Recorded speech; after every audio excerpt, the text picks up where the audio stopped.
Hey guys, Riecheck here. Welcome to the first episode of my bootcamp training series. In this series I'll be breaking down some important aspects of playing a warrior in World PvP. This video will be focusing on some skills, talents, and glyphs to combo together to help improve your gameplay and overall damage.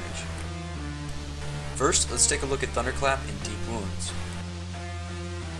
Thunderclap costs 20 rage, thanks to Seasoned Soldier, which I'll touch on in just a moment. It's a 6-second cooldown and has an 8-yard range. It cannot be blocked, parried, or dodged. However, it's locked out during silencing effects. It also debuffs all targets hit by reducing physical damage dealt by 10% for 30 seconds. Thunderclap can benefit from several passives, such as Seasoned Soldier as I mentioned before, which increases physical damage dealt by 25%, and also reduces the rage cost of Whirlwind and Thunderclap by 10. Next, we have Blood and Thunder. This passive increases Thunderclap's damage by 50% and will apply Deep Wounds to all targets affected. This is important because Deep Wounds causes the target to bleed for around 90k physical damage over 15 seconds. This is your primary dot damage. Now, what all this means is you should be staying mobile and thunderclapping often to spread your bleeds. As a side note, this is an excellent ability to use on players that have defensives up, like evasion or die by the sword, due to not being blocked, dodged, or parried. This ability does not require a weapon to be used, so you can also use it during disarm effects. There's also a major glyph called Glyph of Resonating Power, which increases the damage as well as the cooldown of Thunderclap by 50%. That's a 9-second cooldown up from 6, with around 20k increased damage, which can actually add up when using it against large groups of players. The next collection of abilities I want to talk about are Bladestorm, Bloodbath, and Sweeping Strikes. First, I want to talk about Bladestorm. It has a 1-minute cooldown, 8-yard range, does 180% weapon damage every 1 second for 6 seconds. During Bladestorm, you continue to dodge, block, and parry. You are also immune to slows, roots, and loss of control effects. However, you can only perform shouts while the ability is active. Some additional things to note are, you will continue to auto-attack during Bladestorm. You can still use shouts during Bladestorm, like Intimidating Shout to help CC a crowd of players, or even Rallying Cry to keep yourself alive longer. You should also mix in your talent shouts like Disrupting Shout or Piercing Howl.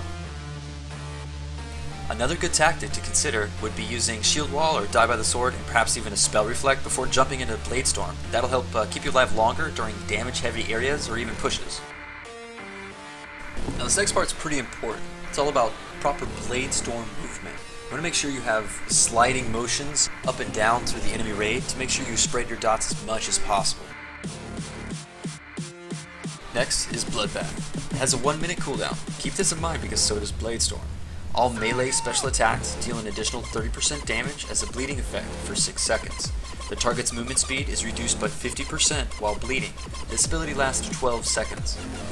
One additional thing to note about it is that Bloodbath has an additional 5 to 6 seconds of uptime after Bladestorm that you should be using Thunderclap, Whirlwind, and Cleave to spread or refresh its effects as much as possible. Last is Sweeping Strikes. This costs 30 rage, has a 10-second cooldown. What it does is your melee attacks strike an additional nearby opponent for 50% damage and lasts for 10 seconds. You should be using Sweeping Strikes before Bladestorm to hit as many targets as possible during its effect. Alright, so let's recap. Say you want to charge in and blow all your cooldowns in an area during a push. This is what you'll do. First, charge in and Sweeping Strikes. Next, use your offensive cooldown macro to trigger things like Recklessness, Skull Banner, and any trinkets or potions you may have for maximum damage. Then, quickly after your cooldowns are popped, use Bladestorm and Bloodbath while sliding through as many enemies as possible. Don't forget to use your shouts during that time.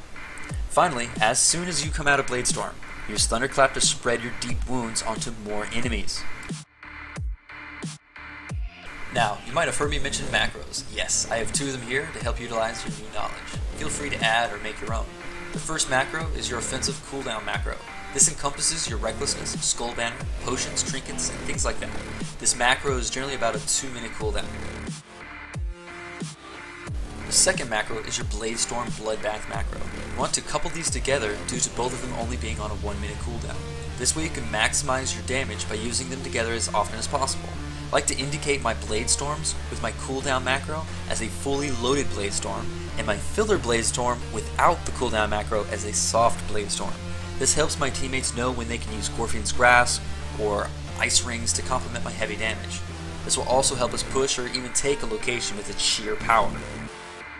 Now to wrap this up, I have Thunderclap, Sweeping Strikes, and both my macros all on separate buttons, so there's 4 in total. This gives me complete control of when I want to use what cooldowns and what rage when. Alright guys, this concludes my first training video. I hope this has helped you in some way. If you have any questions, feel free to ask in the comment section below. Look for more videos from this series coming soon. And as always, hold strong and fight long, brothers. Arrgh!